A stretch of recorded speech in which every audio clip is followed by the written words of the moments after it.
G'day, I'm Seán Ó Maoilsté and I work in Armagh as an Irish Language Development Officer. I went to school here in Armagh at St Pat's College, which is just up behind me here, and I chose the Irish language for GCSE because it was really important to me. It was part of my growing up, I suppose. It was spoken in my family, it was spoken in the area that I come from, and it was part of the history of the area as well. And that's why the Irish language is so important. It's an integral part of our identity, it's part of our culture and part of our heritage as well. When I was at university, I went to College de Bríde in Rana First, but unfortunately I never went to the Gaeltacht when I was at secondary school.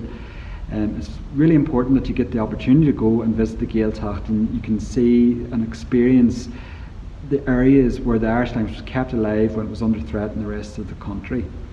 I'd just like to encourage you all to choose Irish for GCSE agus Lori agus Marhishi. Maishiv.